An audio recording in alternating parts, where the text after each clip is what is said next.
Hi guys, welcome back to my channel, Ticking Together.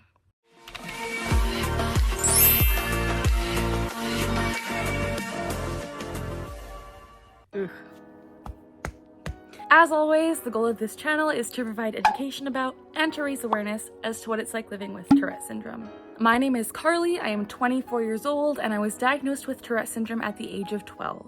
In today's video, I wanted to do a quick little analogy thing, walk with me here, about tic suppression. But for those of you that have no idea what I'm talking about, Tourette syndrome is a neurological disorder, which means it affects my brain and it causes me to make involuntary movements and sounds known as tics. And so tic suppression is the holding in or holding back on letting out these involuntary movements or sounds. And we're gonna do an analogy. Walk with me. So as I mentioned, tics are completely involuntary, meaning I can't control them. But there are some occasions where I can. And here's a little bit of a weird scenario. So with tics, you'll get this buildup before it happens. It's called a premonitory urge. And how I describe it in my body is like a fiery, burning, electricity, tingly buildup of pressure almost. It just feels uncomfortable. It's hard to hold back on these urges. And it almost feels like in certain parts of my body that 1,000 red burning fire ants are crawling up and down my body, telling me like, move, move, move, move, move. Or in my throat, there's like a bubbling kind of sensation, like talk, talk, talk, talk, talk. And it's uncomfortable. And as I said, it's pretty much uncontrollable. Like for the most part, it's uncontrollable. Let's just say it's uncontrollable. And so when someone out there says, hey, can you just like hold in your tics for a bit? or like, Stop ticking, it's weirding me out a little bit. You're grossing me out, like can you stop that? which I've heard all of these things, by the way. I got rice. Ugh. It feels bad when people tell me this. I'm like, oh, like this is a part of me. Like, you want me to stop this? And so walk with me, as I said. This is my analogy. Tic suppression is like swimming. And here's why.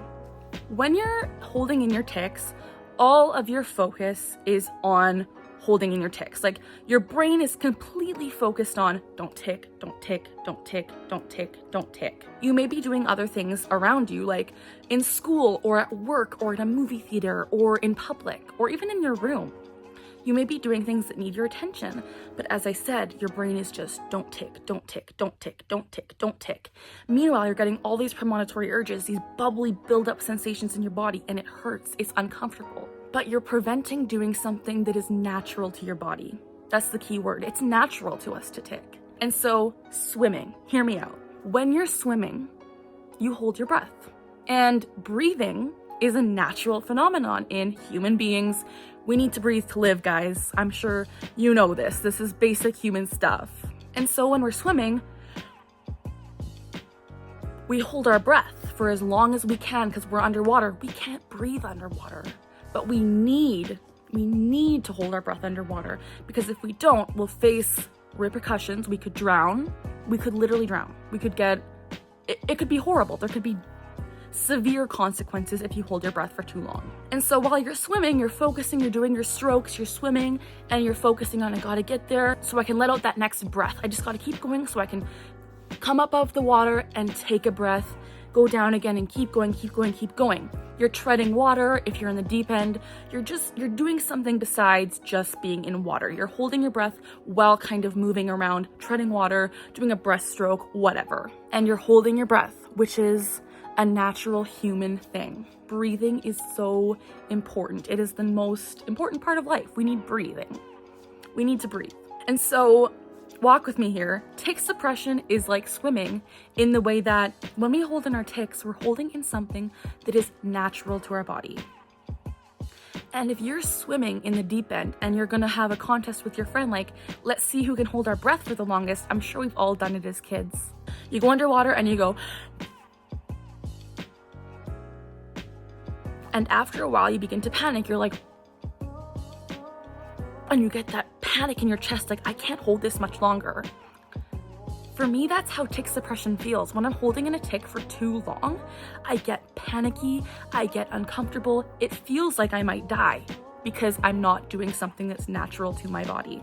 And so with swimming, you're always gonna come up above the water, take a breath, and feel so much relief. You're like, air, finally.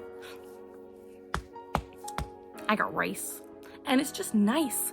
After you've been holding your breath, you take that breath in and it's like relief, finally. And that's the same thing for me with tic suppression and for everyone with Tourette syndrome with tic suppression. When we're holding in our tics, which is hard to do because it's natural and involuntary, like breathing, we just get panicky if we're holding them in. It's not a good feeling. It is like we're holding our breath because we're holding back on something we need to do to keep going. Tics for us are as natural to us as breathing or as blinking even. It's just something we don't think about. They just happen.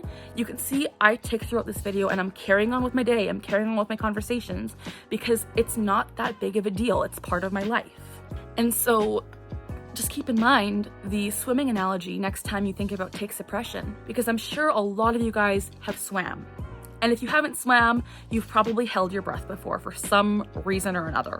And while you're holding your breath, after you get to that point of discomfort, it's also all you can think about. You're like, when am I going to breathe again? When can I take that next breath? And so your thoughts become a little bit jumbled and you're just like, And with tic suppression, it's the same thing. If we hold in our tics for too long, our brains are completely like blank because we're just focused on not ticking. And so since we're focused on not ticking, we miss important things around us.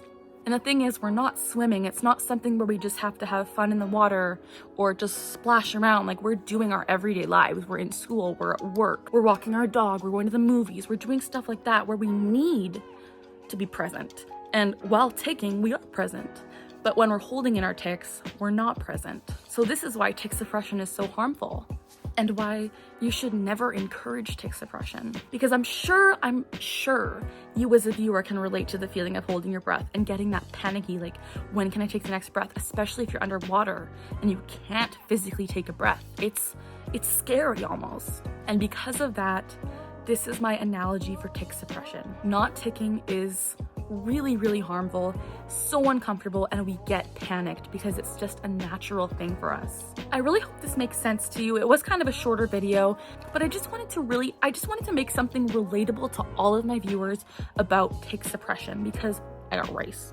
Hi, tic suppression is harmful. And sure, sometimes we have to do it, sure.